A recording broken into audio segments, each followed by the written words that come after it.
जी। उन संभावना प्रभु को नमस्कार है जो सुख के दाता और पाप के विध्वंसक हैं, जो संसार से पार उतारने वाले सुख के सागर हैं। यहाँ गंधर्व प्रभु कहते हैं कि हे दैनिक, लोग बड़े मूर्ख हैं जो इस तरह से उत्पन्न हुए कर्ण की कान से उत्पत्ति बताते हैं। ठीक है ना, कान से उत्पत्ति नहीं है। उसके जन्म की बात लोगों में कानों कान चली थी, इसलिए तो माता के कुल में उसे सुंदराकृति का कर्ण नाम पड़ा। और चंपा नगरी में राजा भानु ने जिस समय अपनी रानी को इसको सौंपा उस समय वह कान खुजाती थी, अतः भाभी कान खुजाने के निमित्त से भानु नरेश ने उसका नाम कर्ण रख दिया। दूसरी बात यह है कि लोग जो जबरदस्ती कर्ण की कान से उत्पत्ति बताते हैं, उन्हें इस बात पर भी तो विचार करना चाहिए, यदि कान से ही कर्ण की उत्पत्ति हुई होती तो अभी पृथ्वी पर कान, आंख, नाक वगैरह से मनुष्य की उत्पत्ति क्यों नहीं होती। दूसरी बात यह है कि जब आज कान वगैरह से कभी मनुष्य की उत्पत्ति नहीं सुनी गई, नहीं देखी गई, तब ये कान से कर्ण की उत्पत्ति कैसे हो गई, यह बात उचित जान नहीं पड़ती। देखो तो जिस तरह गाय के सींग से कभी दूध नहीं निकल सकता, इसी तरह 3 काल में भी कान से मनुष्य की उत्पत्ति नहीं हो सकती, है ना। और भी सुनिए, जिस प्रकार बांझ स्त्री से पुत्र पत्थर से पत्थर से तो नहीं उत्पन्न हो सकता, आकार से फूल, गधे के मस्तक से सींग, सांप के मुंह से अमृत की उत्पत्ति होना असंभव है, उसी प्रकार कान से कर्ण की उत्पत्ति, कर्ण का मतलब उसी कर्ण की है ना, उत्पत्ति होना कहना भी असंभव है। यदि ऐसा संभव होता तो दुनिया में विवाह इत्यादि झंझटों में कभी न फंसती, किंतु कान से कर्ण जैसे पुत्र की उत्पत्ति करके ही पुत्र वाली बन जाती। राजन, कान से कर्ण की उत्पत्ति बताना यह आकाश में फूल की सुंदरता का ही वर्णन है, इससे कुछ भी सार और सत्य अंश नहीं है। अतः हमने जैसे कर्ण की उत्पत्ति बताई है वह सत्य है और सार है, तुम भी वैसा ही विश्वास करो। सूरज के समागम से कुंती के कान से कर्ण की उत्पत्ति होना नीरी झूठी बात है। भली मनुष्यानी के साथ सूरज का समागम कैसे हो सकता है, ये कहता है ना सूर्य का पुत्र है। अब यहाँ ये प्रश्न हो सकता है कि कर्ण को सूर्य सुत क्यों कहते हैं, इसका उत्तर यह है, हाँ देखो, जो चंपापुर का राजा था ना, वो उसका नाम भानु था, ठीक है ना, पर भानु सूर्य का पर्यायवाची है, तो सूर्य पुत्र इसलिए भी कह सकते हैं। और ऐसे ही ये बोलते हैं कि सीता जी पृथ्वी में समा गई, पृथ्वी उनकी माता थी, पृथ्वीमती देवी माता जी थी, पृथ्वीमती माता जी थी जिसके पास उन्होंने दीक्षा ली थी सीता जी ने, इसे कहते हैं कि वो पृथ्वी में समा गई, धरती में समा गई। ये बातें पुराने से आते आते ऐसे मोल्ड हो गई। हाँ, ऐसे ही भानु राजा का नाम था, भानु का मतलब सूर्य भी है, तो इसलिए कहा जा सकता है। इसका उत्तर यह है कि चंपापुरी के राजा भानु ने इनका पालन पोषण किया, और भानु का दूसरा नाम सूरज भी है, इसलिए सूर्य के नाम से प्रसिद्धि हो गई।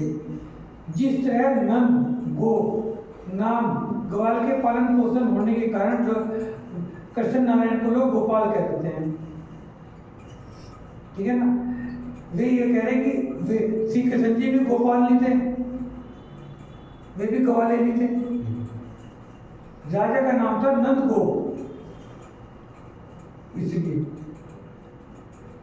अब कौरव पांडवों के शास्त्र और लोक के अनुसार विस्तृत उत्पत्ति बताई जाती है, सुनिए। एक समय अंधकवृष्टि ने नए नीति के क्या था। अब अंधकवृष्टि कौन है, देखो, अंधकवृष्टि के 10 पुत्र और 2 पुत्रियां हुई थी, ठीक है ना। 10 पुत्रों में नाम एक धृतराष्ट्र भी थे, पांडु भी थे, ठीक है ना, उनका वर्णन चल रहा है। तो कृष्ण और बलराम को बताया है कि वो ग्वाले नहीं थे। देखो अब आगे पता चल जाएगा, इनकी चालू कर दिया उन्होंने, ठीक है ना।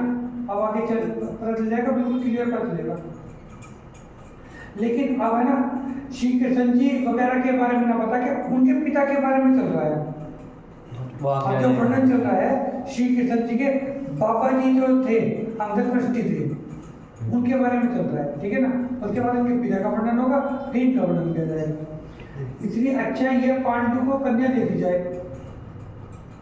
हाँ, अब कौरव पांडव के शास्त्रों के अनुसार विस्तृत उत्पत्ति बताई जाती है। सुनिए, एक बार अंधकृष्टि ने नए नीति के ज्ञाता अपने पुत्रों के साथ कुंती का विवाह का संबंध का विचार किया। उस समय यह बात उपस्थित हुई कि यदि पांडु के सिवा किसी दूसरे को कुंती दे दी जाएगी तो वह व्यभिचारिणी कहलाएगी, ठीक है ना, क्योंकि पांडु के साथ उसका एक पुत्र का जन्म हो भी चुका, तो उसी के साथ विवाह कर देना ठीक रहेगा। अब यह बात यह भी कि यह सुनकर कोई दूसरा ग्रहण भी नहीं करेगा, इसलिए अच्छा भी यह है कि पांडु को ही कन्या दे दी जाए। विचार करके अंत में उन्होंने पांडु को ही अपनी पुत्री का देने का भी निश्चय किया। उसी समय वर के योग्य भेंट और पत्र देकर एक विट और एक सहनशील दूत को व्यास के पास रवाना किया। वह थोड़ी समय में कौरव के राजा व्यास की सभा में पहुंचा। वहां द्वारपाल की आज्ञा से भीतर जाकर दूर से उन्हें राजा का दर्शन किया।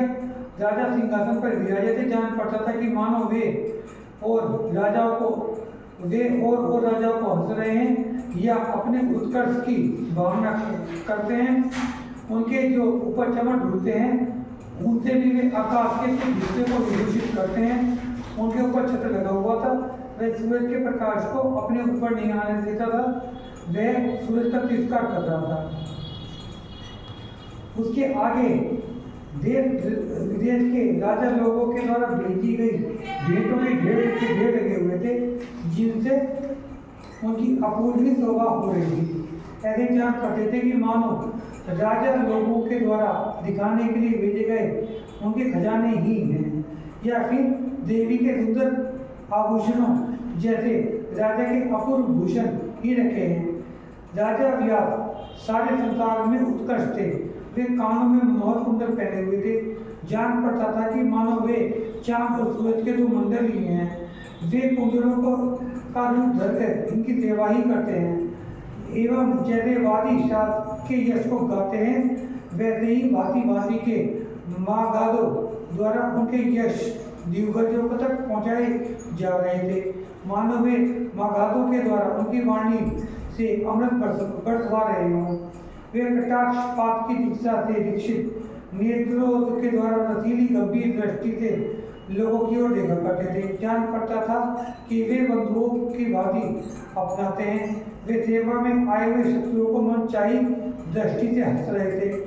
उनके हाथ में एक तीखी तलवार थी, जिसे देखकर लोभी पुरुष भयभीत होते थे। वे हर्ष के साथ दान देते थे, लोगों को अपनी नम्रता दिखाते थे। वे महान उद्योगी थे। एक बात पर युक्ति द्वारा विचार करते थे। उनका हृदय बहुत गंभीर था। वे जब तक किसी काम को करने गुजरते थे तब तक कोई भी बात उनको नहीं जान पाता था। इस समय महाराज क्या करना चाहते थे, उनका कार्य को देखकर सबको अचंभा करके रह जाते थे।